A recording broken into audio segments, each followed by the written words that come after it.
সুবাস আমার খুব ভালো লাগে। অত্যন্ত সুন্দর হয় এই পুষ্প।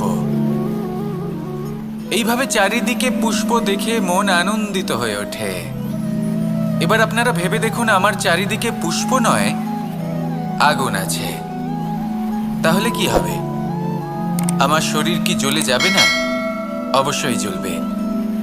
শরীরকে কি আগুনের তাপ সহ্য করতে হবে না? অবশ্যই সহ্য করতে হবে। এটাই হলো প্রকৃতির নিয়ম। এই নিয়ম কিন্তু আমরা সবাই জানি, কিন্তু আমাদের মধ্যে বেশিরভাগ মানুষ এই বিভ্রান্তি নিয়ে বাঁচি যে এই যে প্রকৃতির নিয়ম, তা আমার ওপর প্রযোজ্য নয়।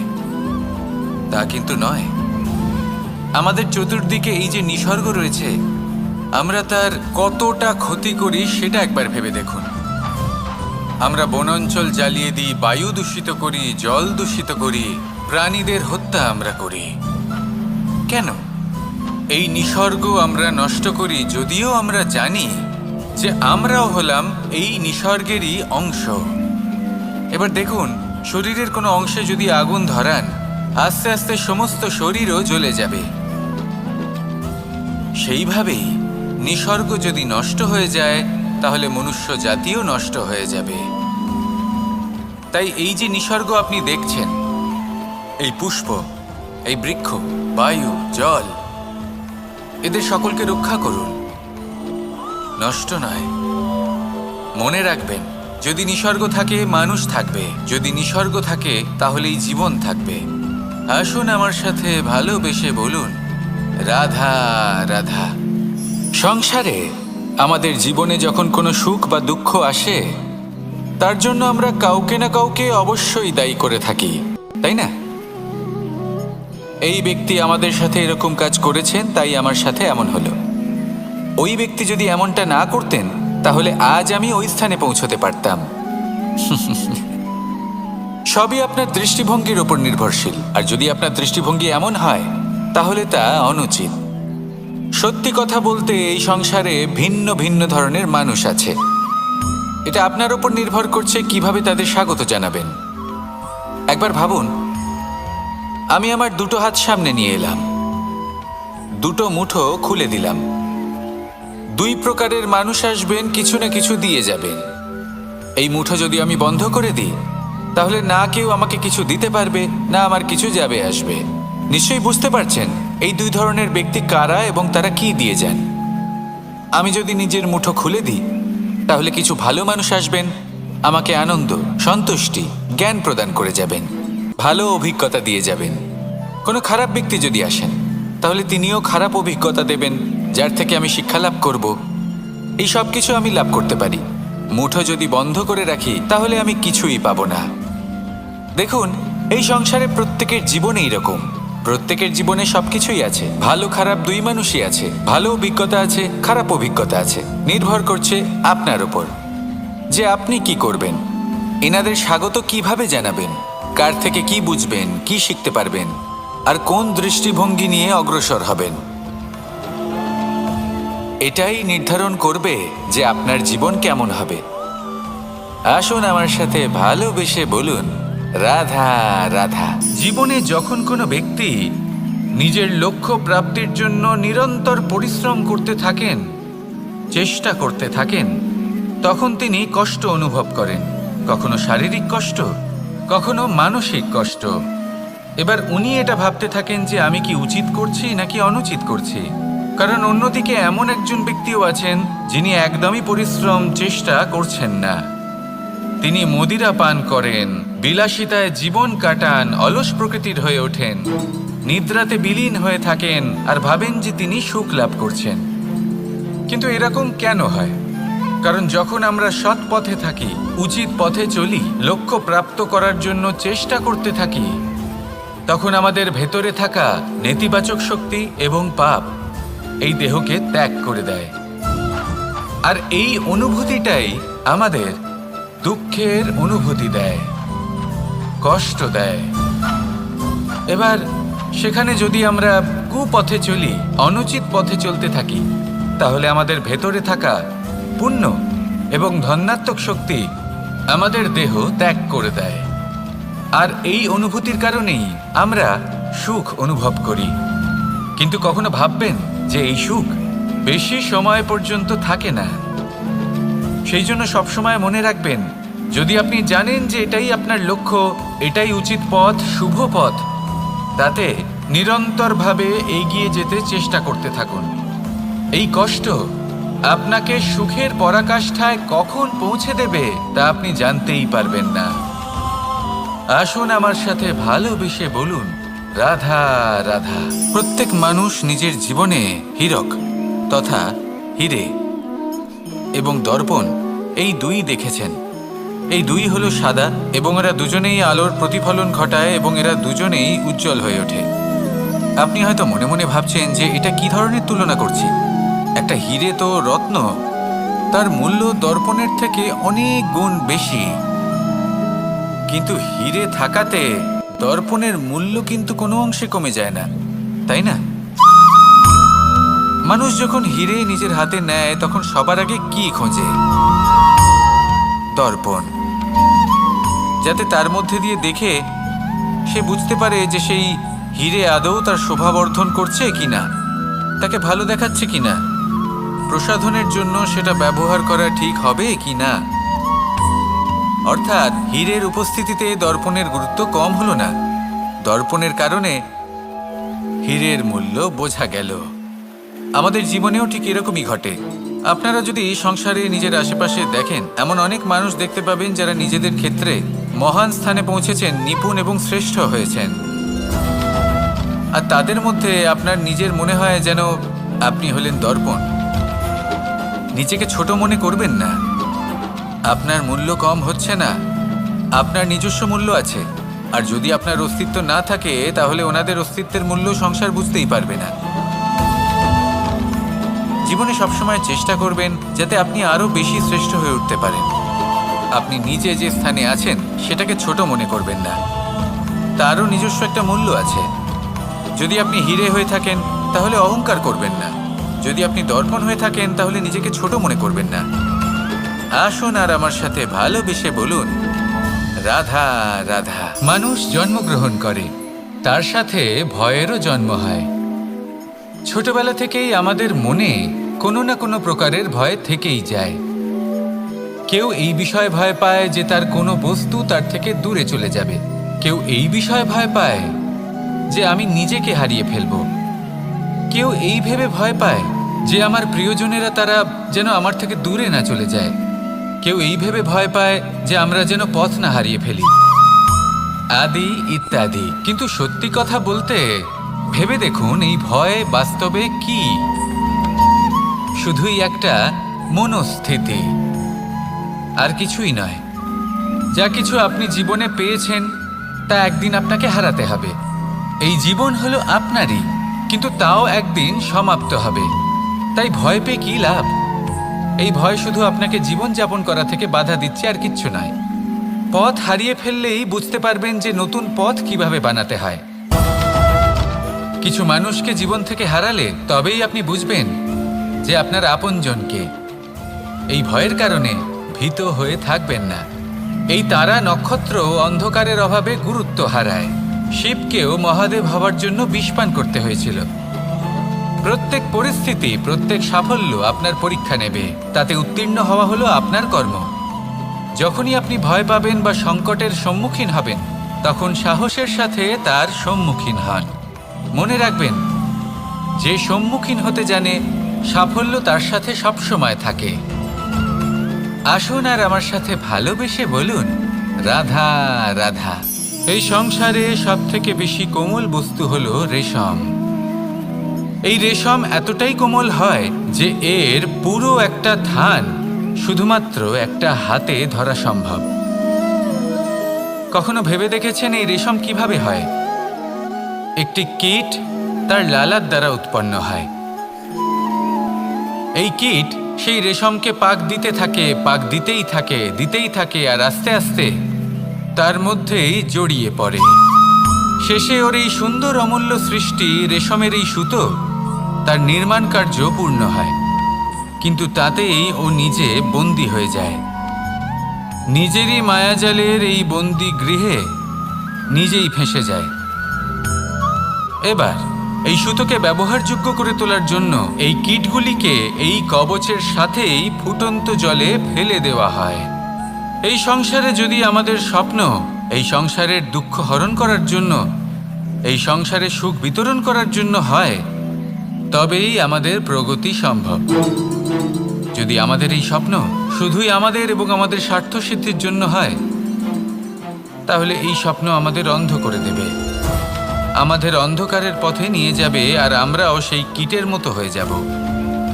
নিজেদেরই মায়াজালে আমরা নিজেই ফেঁসে যাব, আর শেষে আমরা যদি কিছু লাভ করি তা হবে একাকিত্ব, অন্ধকারময় মৃত্যু। তাই স্বপ্ন অবশ্যই দেখুন, কিন্তু এমনভাবে স্বপ্ন দেখবেন না যে তার এই বন্দিগৃহে আপনি নিজেই ফেঁসে গেলেন।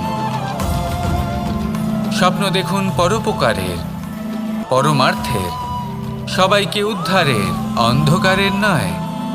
তবেই কল্যাণ হবে, আর তবেই এই হৃদয় প্রসন্ন হয়ে বলবে, রাধা রাধা। মানুষ যখন এই সংসারে প্রবেশ করে, অর্থাৎ জন্মগ্রহণ করে, তখন নিশ্চিন্তে থাকে, আনন্দে থাকে। কিন্তু যেইমাত্র তার মধ্যে বোধশক্তি আসে, তখন সে চিন্তা করতে শুরু করে। চিন্তা ভবিষ্যতের, সেই সমস্ত বিষয় নিয়ে চিন্তা করে যা ওর হাতে নেই। তারপর বড় হয়, বিবাহ সম্পন্ন হয়, গৃহস্থ জীবন যাপন করে, তারপর আবার চিন্তায় মগ্ন হয়ে যায়। ভাবে, এই যে আমার পরিবার, আমি কি ঠিকমতো তার খেয়াল রাখতে পারছি? কাল যখন আমি এই সংসার থেকে চলে যাব, তখন আমার এই পরিবারের দেখাশোনা কে করবে? শেষ পর্যন্ত এই পরিবার তো আমারই উত্তরদায়িত্ব। যাক, আপনাকে একটা প্রশ্ন করি। এই সংসারে আসার পূর্বে আপনি কি এই প্রশ্ন করেছিলেন, এটা ভেবেছিলেন যে আমাকে ছাড়া এই সংসার কিভাবে চলবে? করেননি, তাই তো? তাই আপনার এটা নিয়ে দুশ্চিন্তা করার প্রয়োজন নেই যে আপনি যখন এই সংসার ত্যাগ করে চলে যাবেন তখন কি হবে। আপনি যখন ছিলেন না তখনও এই সংসার চলছিল, আপনি যখন এই সংসার ত্যাগ করবেন তখনও এই সংসার চলতে থাকবে। যদি কোনো বিষয়ের প্রভাব থাকে, তা হলো আপনার আজকের তথা বর্তমানের কর্ম, অর্থাৎ আজ আপনি কি করছেন, কার জন্য মঙ্গল করছেন, কাকে প্রেরণা দিচ্ছেন, কাকে সাহায্য করছেন, কোন উদাহরণ প্রস্তুত করছেন। আপনি এই সংসারে যে ছবি অঙ্কন করবেন, সংসার সেটাই মনে রাখবে। তাহলে শুধু সৎকর্ম করুন, মঙ্গল করতে থাকুন, আর আমার সাথে ভালোবেসে বলুন, রাধা রাধা। একবার একটা শেয়াল বনে বিচরণ করছিল। ও একটা ছোট্ট শাবক দেখতে পেল। ও ভাবলো, আজ একেই আমি খাবার হিসেবে গ্রহণ করব। আশেপাশে দেখলো কেউ দেখছে না, তো কেউ ছিল না, আর সেই শাবকের ওপর আক্রমণ করল, যা হলো একটা ঘোর অপরাধ। বনের নিয়ম অনুসারে আপনি কখনোই শাবকের উপর আক্রমণ করতে পারেন না। তারপর এই খবরটা যখন রাজা সিংহ জানতে পারলেন, সভার আয়োজন করলেন। কিন্তু সেখানে শেয়াল বলল, আমি তো এরকম কিছু করিনি। কিন্তু যদি আপনি এরকম বলেন, কোনো প্রমাণ দিন, এর কোনো সাক্ষী আছে? তখন রাজা সিংহ পেঁচাকে ডেকে পাঠালেন, যে সেই মুহূর্তে বৃক্ষের শাখার ওপর বসেছিল, সে সব কিছু দেখেছিল। পেঁচা সব সত্যি কথা বলল, আর শেয়ালকে মৃত্যুদণ্ড দেয়া হলো। এবার এই কাহিনী আমি আপনাকে কেন শোনালাম? কারণ মানুষও কখনো কখনো এরকম কর্ম করেন যা শিয়াল করেছে। এটা ভাবেন কেউ দেখছে না, যখন আমি অনুচিত কর্ম করতেই পারি। কিন্তু না, আপনি যাই করুন না কেন, কেউ না কেউ অবশ্যই তা দেখছে। কোনো ব্যক্তি না হলেও কোনো প্রাণী, না হলে কোনো যক্ষ বা দেব বা প্রেত। যদি এনারা কেউ না দেখেন, তাহলে ধরিত্রী মাতা দেখেন, যেখানে দাঁড়িয়ে আপনি সেই কর্ম করছেন, তাই না? তাই একটা কথা সবসময় মনে রাখবেন, কে দেখছেন কে দেখছেন না সেই বিষয়ে ভাবা ছেড়ে দিন। এটা খুব সহজ কথা। আপনি যদি উচিত কর্ম করেন, উচিত ফল পাবেন। যদি অনুচিত কর্ম করেন, তাহলে আপনি অনুচিত ফল অবশ্যই পাবেন। সেই জন্য উচিত পথে চলতে থাকুন, উচিত কর্ম করতে থাকুন, আর আমার সাথে ভালোবেসে বলুন, রাধা রাধা। সুখ, দুঃখ এবং শক্তি, এই তিন হলো এই সংসারের ত্রিদেবের মতো। আমাদের জীবনে যা কিছু ঘটছে, এই তিনটির ভিত্তির উপরেই হচ্ছে। আসলে এই সংসারের একটা নিয়ম আছে। যখনই আপনি কিছু লাভ করেন, এই সংসার আপনার পরীক্ষা নেয়। এটা জানার জন্য আপনার পরীক্ষা নেয় যে আপনি যা কিছুই লাভ করেছেন, আপনি কি আদৌ সেটার যোগ্য কি না। ঠিক সেইভাবেই এই সুখ, দুঃখ এবং শক্তি আপনার পরীক্ষা নিয়ে থাকে। যখন সুখ আসে তখন সে আপনার পরীক্ষা নেয় যে আপনার মধ্যে অহংবোধ জাগ্রত হয়নি তো। যদি অহংবোধ চলে আসে তাহলে সুখ সেখানেই সঙ্গ ত্যাগ করে। দুঃখ আপনার ধৈর্যের পরীক্ষা নিতে থাকে, আর যদি আপনার মধ্যে ধৈর্য না থাকে তাহলে এটা আপনাকে আরো বেশি দুঃখের গভীর অন্ধকারে ঠেলে দেবে। সেখানে শক্তি পরীক্ষা নেয় আপনার বিনম্রতার। যদি আপনি বিনম্র না হন তাহলে হয় এই শক্তি আপনার সঙ্গ ত্যাগ করবে, নয় এই শক্তি বিনম্রতার অভাবে আপনার পতনের কারণ হতে পারে। এই সংসারে যে কোনো ব্যক্তি যিনি এই পরীক্ষায় উত্তীর্ণ হয়ে থাকেন, এই জীবনে তিনি সাফল্য লাভ করেন। আসুন আমার সাথে ভালোবেসে বলুন, রাধা রাধা। আমি মনুষ্যরূপে জন্ম নিয়েছি এবং সমস্ত কর্ম এই রূপেই করেছি, কিন্তু আশ্চর্যের বিষয় হলো যে আজও মানুষ আসেন এবং হাত জোড় করে প্রার্থনা করেন যেন আমি ওনাদের সহায়তা করি। আপনাদের একটা কথা বলতে চাই, আমি সকলকে সাহায্য করতে পারবো না, কিন্তু আমি শিক্ষা অবশ্যই দিতে পারবো, জ্ঞান প্রদান করতে পারবো। এমন কিছু জ্ঞান যার ভিত্তিতে মানুষ যা চাইবেন তাই লাভ করতে পারবেন যদি সঠিক কর্ম করতে থাকেন। যখন কংসের অসুররা গোকুলে ধ্বংসলীলা চালাচ্ছিলেন তখন আমি কারোর থেকে সাহায্য চাইনি। আমি দাঁড়িয়েছিলাম এবং আমি তার বিরোধিতা করেছিলাম। সবাই বলেন যে আমি ছোট্ট একটা আঙুলে গোবর্ধন পর্বত তুলেছিলাম, কিন্তু আমি কি ওখানে একা ছিলাম? কখনোই নয়। আমার সাথে অসংখ্য গোকুলবাসী, অসংখ্য বর্ষণাবাসী ছিলেন, নিজের হাতে একটা লাঠি নিয়ে। ওনাদের মনোবল, ওনাদের আশীর্বাদ আমার সাথে ছিল। মহাভারতে আমি শুধুই শিক্ষক ছিলাম, আমি শুধুই শিক্ষা দিয়েছি। লক্ষ্য সাধন করেছে অর্জুনই, যুদ্ধ করেছে অর্জুনই এবং জয়ীও হয়েছে অর্জুনই। আমি শুধুই শিক্ষা দিতে পারি। অবশেষে আপনাকে শুধু এটুকুই বুঝতে হবে যে ঈশ্বর সবকিছু করতে পারেন না, করতে হবে আপনাকে। ঈশ্বর আপনাকে আশীর্বাদ করতে পারেন যে কাজ আপনি মন থেকে করবেন সেটা অবশ্যই পূরণ হবে। সেই জন্য নিজের লক্ষ্যের পথে এগোতে থাকুন। চেতনা, বিবেক এবং পরিশ্রমের দ্বারা আপনার যা যা স্বপ্ন আছে, যা লক্ষ্য আছে, আপনি অবশ্যই লাভ করবেন। আর এই মন সুপ্রসন্ন হয়ে বলবে, রাধা রাধা। ভোজন। এই সংসারে যেই হোক না কেন, কোনো মানুষ হোক, কোনো প্রাণী হোক, কোনো কীট হোক বা কোনো বনস্পতি হোক, প্রত্যেকের জন্য ভোজন অতি আবশ্যক। কারণ ভোজন থেকেই শক্তি পাওয়া যায়, আর সেই শক্তি দিয়েই সংসারের, আমাদের জীবনের সমস্ত কার্য করা যায়। এবার এমন এক ধরনের শক্তি হয় যা শীতের ঋতুতে সূর্য থেকে আমরা পেয়ে থাকি, আর আরেক ধরনের উত্তাপ হয় যা দিয়ে ভোজন রান্না করা হয়, সুস্বাদু নানান ধরনের ভোজন। এবার অত্যন্ত গুরুত্বপূর্ণ হলো যে ব্যক্তি সেই ভোজন বানাচ্ছেন তার মানসিক পরিস্থিতি এবং সেই ব্যক্তি যিনি ভোজন গ্রহণ করছেন তার মানসিক অবস্থা। যখনই আপনি ভোজন বানাচ্ছেন তখন ভালোবাসার সাথে কাজটা করুন, ধন্যাত্মক ভাব নিয়ে, সৎ ভাবনার সাথে। কারণ আপনার এই মানসিক স্থিতি শক্তির আকারে সেই খাদ্যের সাথে মিলেমিশে যায়। আর যখনই আপনি ভোজন গ্রহণ করছেন তখন সদ্ভাবনার সাথে, প্রসন্নতার সাথে গ্রহণ করুন, ধন্যাত্মক ভাব নিয়ে।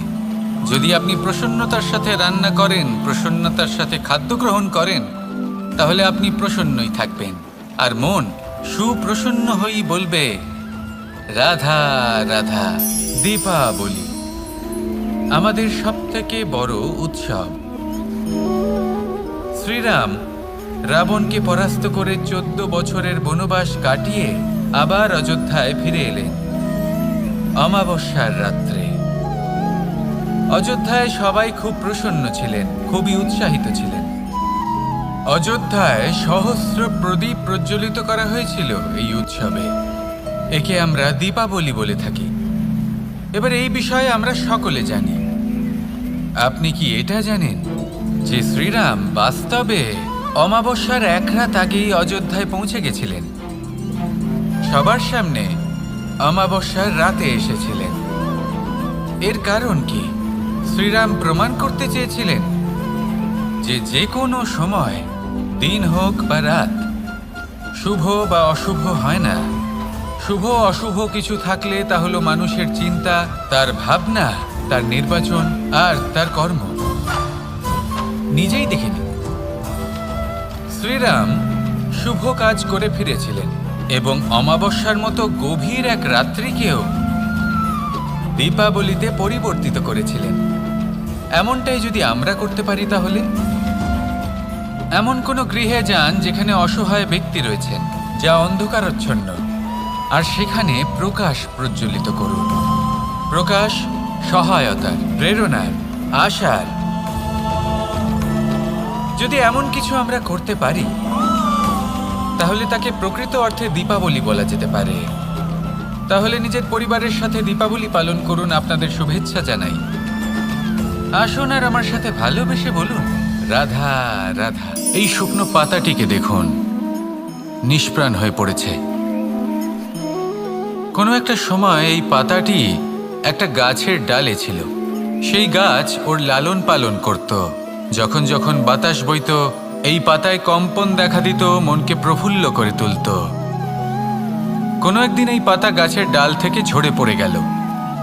নিঃসন্দেহে ও নিজের স্বাধীনতা পেল, কিন্তু আস্তে আস্তে শুকিয়ে গেল, নিষ্প্রাণ হয়ে গেল। দেখুন, আমি এই কথা বলছি না যে স্বাধীনতা অনুচিত, কখনোই না। কিন্তু যে কোনো পরিস্থিতিতে স্বাধীন হতে চাওয়া, এটা নিশ্চিতরূপে অনুচিত। আমরা যদি আমাদের জীবনে পরিবারের গুরুত্ব ভেবে দেখি, তাহলে এই পরিবারে যতই মতভেদ থাকুক না কেন, যতই মনোমালিন্য থাকুক না কেন, যতই বিবাদ থাকুক না কেন, এই সব মিটিয়ে নেওয়া অত্যন্ত প্রয়োজনীয়। সেই সব কিছু সমাপ্ত করা অত্যন্ত প্রয়োজনীয়। কখনো এই পরিবারকে ভাঙতে দেবেন না, কখনো এই পরিবার থেকে দূরে চলে যাবেন না। এই পরিবার হলো আমাদের জীবনের একটা অমূল্য সম্পদ, অমূল্য এক আশ্রয়, যা এই সংসারে হয়তো কোথাও আপনি পাবেন না। তাই একে আগলে রাখুন। ভেবে নিন আপনি পাতা আর আপনার পরিবার সেই গাছ। আসুন আমার সাথে ভালোবেসে বলুন, রাধা রাধা। পরিস্থিতি কখনো এটা ভালো থাকে, আবার কখনো মন্দ হয়ে যায়। কখনো এই পরিস্থিতি আমাদের পক্ষে থাকে, আর কখনো এই পরিস্থিতি অনুযায়ী আমাদের চলতে হয়। কোনো বিকল্প থাকে না। কিন্তু যখনই এই পরিস্থিতি খারাপ হয়ে যায়, তখন কি করা উচিত সেই প্রশ্ন মনে জেগে ওঠে। পরিস্থিতি যখন প্রতিকূল হয়, তখন আমরা কিছু হারালে তা হারিয়ে ফেলি, ঠিক আছে, কিন্তু যা বাকি আছে সেটা আমরা আগলে রাখতে পারি। পরিস্থিতিকে সামলে রাখার চেষ্টা আমরা অবশ্যই করতে পারি, শুধু সেটুকুই আমাদের হাতে রয়েছে। কিন্তু এর থেকেও বড় সমস্যা আছে, অহংকার। কখন প্রবেশ করে আমরা জানতেও পারি না। এই অহংকার আপনাকে বুঝতেও দেবে না যে আপনি সত্যি কিছু হারিয়েছেন। আপনার কিছুই যাবে আসবে না। দেখতে গেলে আকাশের সূর্য নিজের প্রকাশ হারিয়ে ফেলে যখন অন্ধকার ঘনিয়ে আসে। তাহলে আমরা কে হই?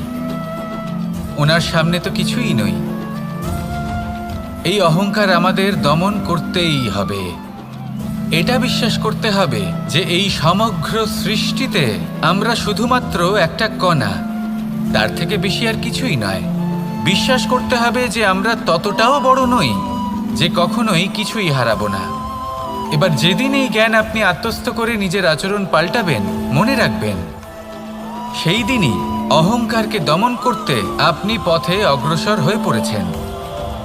এই অহংকারকে দমন করুন আর আমার সাথে ভালোবেসে বলুন, রাধা রাধা।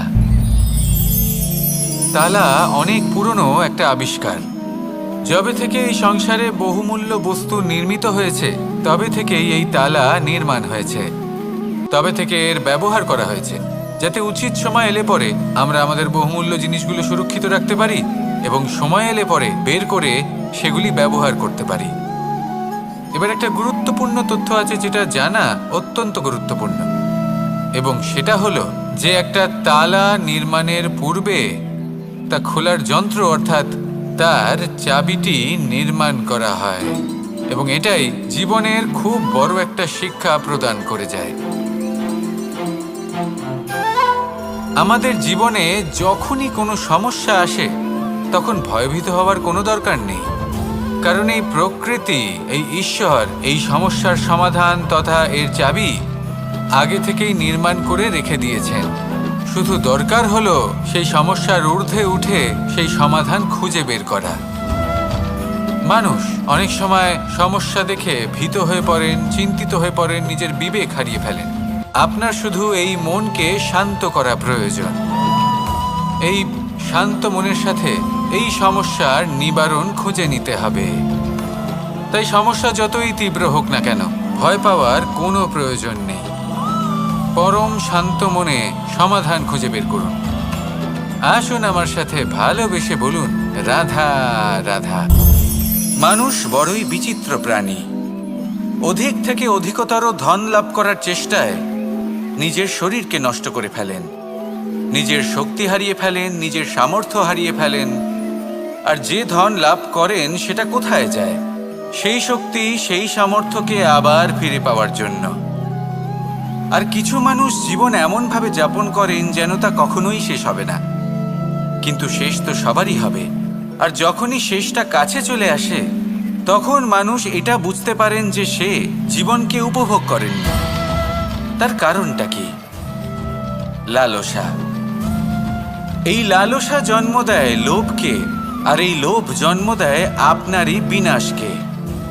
সেই জন্য আজ আপনার কাছে যা কিছু আছে, যেমনটা আছে তার সাথে জীবন যাপন করুন, পূর্ণরূপে যাপন করুন। আপনার কাছে যতই ধন, শক্তি, মান থাকুক, তা সবার মধ্যে ভাগ করতে শিখুন। ভাগ করলে ভালোবাসা বাড়ে, আর এই ভালোবাসা দ্বারা জীবন আরও সুখময় হয়ে ওঠে। তাহলে আসুন আর আমার সাথে ভালোবেসে বলুন, রাধা রাধা। মানুষ সত্যের সাথে অবগত হবার জন্য ব্যাকুল হয়ে থাকে, চিরকাল চেষ্টা করতে থাকে। জন্ম থেকেই তার মনে এই ইচ্ছে জাগ্রত হয় সত্যিটা কি সেটা জানতে। এবার এই ইচ্ছে, এটা পূর্ণ কিভাবে করা যেতে পারে? কারোর মনে হয় যে জ্ঞান অর্জন করলেই এই ইচ্ছে পূর্ণ হতে পারে, তাই কেউ কেউ জ্ঞানের পেছনে ছুটতে থাকেন। কেউ এটা ভাবেন যে এই ইচ্ছে পূর্ণ করা যেতে পারে ধন আর শক্তির দ্বারা, তাই তারা ধন আর শক্তি প্রাপ্ত করতে চান। কেউ আবার ভাবেন যে অন্তরের মন্থন দ্বারা এটা সম্ভব হতে পারে। এবার এটাও সত্যি যে মন্থন করলে অমৃত লাভও সম্ভব হতে পারে, কিন্তু তার জন্য এই মন্থন করার জন্য একটা উচিত দিকে অগ্রসর হওয়া প্রয়োজনীয়। উচিত সংযমের দ্বারা সামনে এগোতে হবে, আর কোনো আশা না করে সামনে এগিয়ে যেতে হবে, তবেই এটা সম্ভব হতে পারে। একটা বাদ্যযন্ত্রের কথা ভেবে দেখা যাক। তার থেকে সুর তখনই নির্গত হয় যখন তার তারগুলি ঠিক করে বাঁধা হয়। যদি বেশি বেঁধে ফেলা হয় তাহলে তার ছিঁড়ে যেতে পারে, আর যদি ঢিলে থেকে যায় তাহলে তার থেকে উচিত সুর নির্গত হবে না। একটা অত্যন্ত গুরুত্বপূর্ণ কথা মনে রাখবেন, সত্যকে লাভ করার প্রাথমিক আধার হলো অনুশাসন। জীবনে এই অনুশাসন আনুন, সত্য আপনা আপনি আপনার কাছে চলে আসবে, আর এই মন প্রসন্ন হয়ে বলবে, রাধা রাধা। জীবনে যখনই কোনো কঠিন কাজ আমাদের সামনে আসে তখন আমরা কারোর না কারোর থেকে সাহায্য চাই, যেটা উচিত। কিন্তু যদি যে কোনো ছোটোখাটো বিষয়ে আমরা সাহায্য চাইতে শুরু করি তাহলে কি হবে? তাহলে আমরা নিজেদের সামর্থ্য, নিজেদের যোগ্যতাকে কখনো বাড়তেই দেব না, না আমাদের শক্তি কখনো বাড়বে, কারণ এটা আমাদের অভ্যেস হয়ে যাবে। যাই ঘটুক আমরা কারোর থেকে সাহায্য চাইতে চলে যাব, এটাই আমাদের স্বভাব হয়ে যাবে। সেই জন্য আমাদের যেটা করা উচিত সেটা হলো, যতক্ষণ না আর কোনো উপায় থাকছে ততক্ষণ আপনি কারোর থেকে সাহায্য চাইতে যাবেন না। চেষ্টা করুন, যা সংকট থাকুক, সমস্যা থাকুক, পরিস্থিতি যতই কঠিন হোক, নিজে সমাধান করতে চেষ্টা করুন। যতটা পারবেন আত্মনির্ভর হওয়ার চেষ্টা করুন। যদি এটা করতে পারেন তাহলে আপনি অনেক কিছু শিখবেন। দিন প্রতিদিন আপনার জীবন আরও বেশি উজ্জ্বল হয়ে উঠবে, ব্যক্তিত্বের বিকাশ ঘটবে, আপনার শক্তি বৃদ্ধি পাবে, যোগ্যতা বৃদ্ধি পাবে, আত্মবিশ্বাস জেগে উঠবে, আর আত্মনির্ভর হয়ে মন বলবে, রাধা রাধা। আমাদের জীবন হলো একটা উপবনের মতো, যেখানে কাঁটাও আছে আবার ফুলও আছে। আর যদি আপনি ফুল লাভ করতে চান তাহলে কাঁটার সংস্পর্শে তো আপনাকে আসতেই হবে। এটাই জীবনের সত্য। আমাদের জীবনে, আমাদের পরিবারে, আমাদের সমাজে দেখবেন ভিন্ন ভিন্ন ধরনের মানুষ আছে। কেউ আছেন দুর্জন, কেউ সজ্জন, কেউ শত্রু হন তো কেউ মিত্র। যদি আপনি দুর্জনদের কাছে যান তাহলে শুধুই কষ্ট পাবেন, যদি আপনি শত্রুর কাছে যান তাহলে ঝামেলায় জড়িয়ে পড়বেন।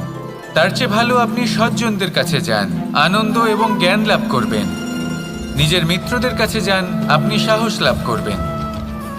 আরও একটা কথা বলি, এই জীবন এত বড়ও নয় যে আপনি প্রত্যেক সমস্যায় প্রত্যেক মানুষের সাথে ঝামেলায় জড়াবেন। শুধু যার সাথে আপনার মনের মিল হবে তাকে প্রণাম করুন, আর যার সাথে মনের মিল হবে না তাকে দূর থেকে প্রণাম করুন। কিন্তু মনের মধ্যে থেকে প্রেমের বোধ কোথাও যেতে দেবেন না, কারণ এই ভালোবাসাই শেষ মুহূর্তে আপনার উচিত পথ প্রদর্শন করবে। তাই এই ভালোবাসাকে মনে জাগ্রত রাখুন, আর এই ভালোবাসার সাথেই বলুন, রাধা রাধা। কোনো এক সময়ের কথা, একজন জেলের একটা ছোট্ট পুত্র ছিল। সে ভাবল যে আমি আমার বাবার মতোই মাছ ধরব। তখন সে একটা লাঠি নিল, তাতে দড়ি বাঁধল, আর সেই দড়ির মুখে যে কাঁটা বিঁধে থাকে তাতে চারা ঝুলিয়ে জলে ফেললো আর বসে থাকলো। কিছু সময় পরে জলে একটি তরঙ্গ দেখা গেল। ও বুঝতে পারলো খুব বড় একটা মাছ ফাঁদে পড়েছে। ও বল প্রয়োগ করলো, সেটা টানার চেষ্টা করলো, মাছও বল প্রয়োগ করলো, আর শেষে যেটা হলো সেই দড়ি ছিঁড়ে গেল আর মাছ বেঁচে পালিয়ে গেল। দেখুন, ও অনেক চেষ্টা করলো কিন্তু অসফল হলো। কখনো অধিক বল প্রয়োগ করলো, আবার কখনো কম বল, কিন্তু কিছুতেই সফল হলো না। ও পঞ্চমবার প্রচেষ্টা করলো, না বেশি বল প্রয়োগ করলো না কম, ততটাই বল প্রয়োগ করলো যতটা পর্যাপ্ত, ঠিক ততটাই বল, যতটা বল সেই মাছ প্রয়োগ করলো। আর শেষ পর্যন্ত জীবনে প্রথমবার ও মাছ ধরতে সফল হলো। এবার এই কথার সারমর্ম কি? ভারসাম্য।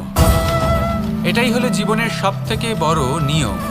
আমাদের সবার জীবনে সমস্যা রয়েছে, কখনো মন দিয়ে ভেবে দেখবেন, জীবনে যদি কোনো ক্ষুদ্র সমস্যা বা ছোট সমস্যা থাকে আর সেটা সমাধান করার জন্য আপনি বেশি চেষ্টা করছেন, তাহলে তার দ্বারা সমাধান হয় না, বরং আরও বিপদ বেড়ে যায়।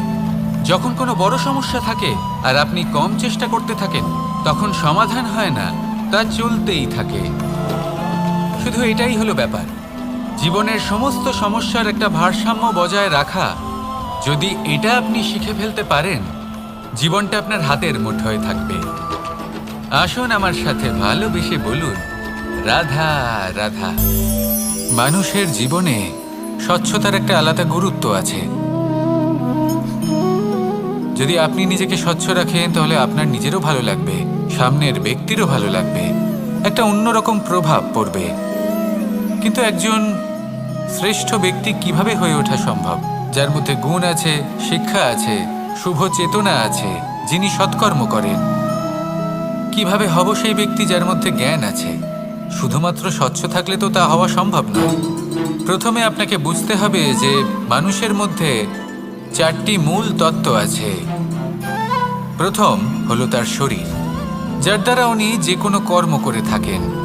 দ্বিতীয় তত্ত্ব হলো তার মন, যার দ্বারা কোনো কর্ম করার জন্য সে নিজেকে প্রেরণা দিতে থাকে। তৃতীয় তত্ত্ব হলো বুদ্ধি, যে কর্ম আমরা করতে চাই, যে লক্ষ্যে আমরা পৌঁছতে চাই, সেটা আমরা কিভাবে কোন পথে করব সেটা স্থির করা যায় বুদ্ধি দিয়ে। আর চতুর্থ তত্ত্ব হলো আত্মা। আত্মা হলো এমন এক তত্ত্ব যার কোনো সমাপ্তি নেই। আত্মা হলো অজয়, কিন্তু এরও শুদ্ধিকরণের প্রয়োজন হয়। এই 4টি তত্ত্বের শুদ্ধিকরণ করতে থাকুন, এতে নির্মল রাখুন, শুদ্ধ রাখুন। এবং এটা কিভাবে হবে? শুভ চেতনা দ্বারা, জ্ঞানের দ্বারা, এবং সবথেকে বেশি গুরুত্বপূর্ণ প্রেমের দ্বারা। আসুন আমার সাথে ভালোবেসে বলুন, রাধা রাধা। একে বালি বলুন, মাটি বলুন বা ধুলো বলুন,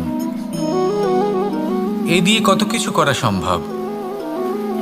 এ দিয়ে আপনি নিজের বাসস্থান নির্মাণ করতে পারেন, প্রাচীর গড়ে তুলতে পারেন, অট্টালিকা নির্মাণ করতে পারেন। কিন্তু যদি এই বালিকে আপনি মুষ্টিবদ্ধ করে রাখতে চান, তাহলে তা হাত থেকে ফসকে যাবে।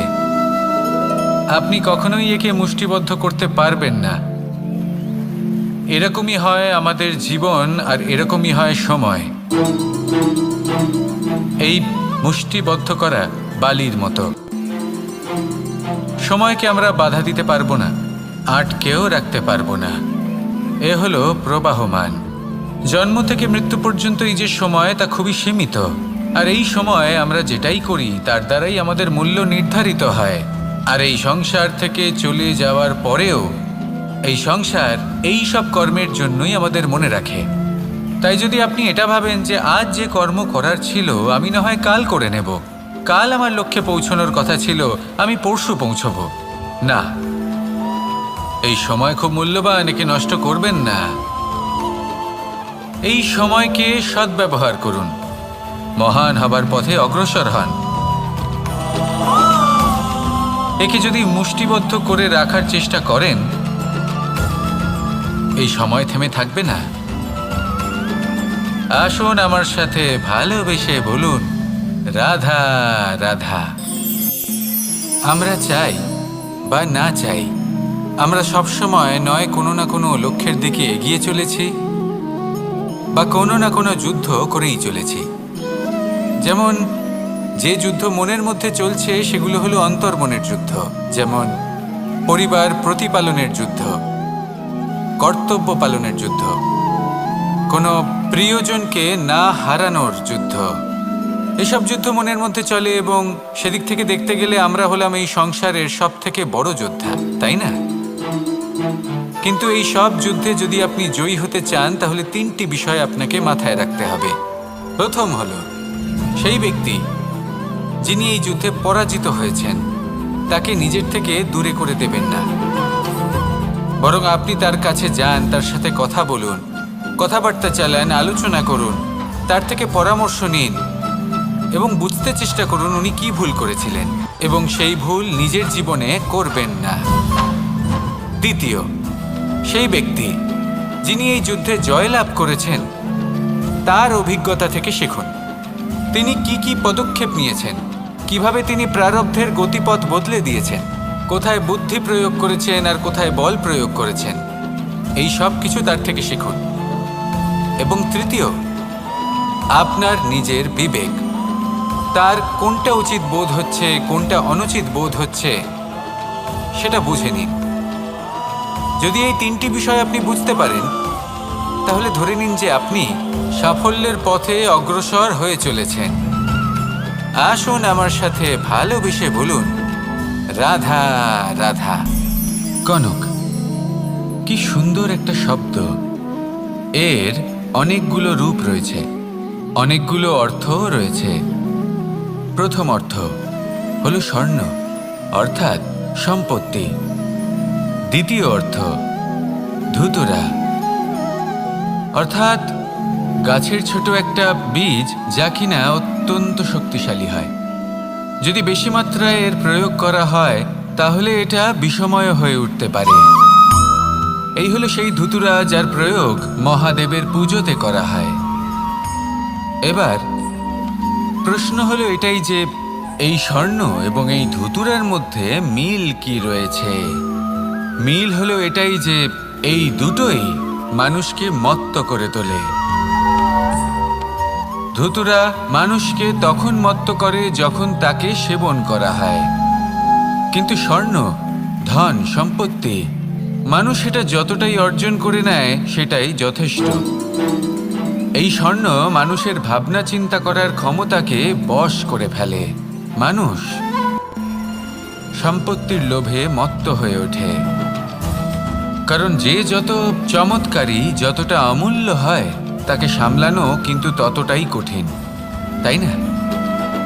তাই মনে রাখবেন, ধন, স্বর্ণ, সম্পত্তি এগুলো ধুতুরার থেকেও অনেক বেশি বিষাক্ত হতে পারে।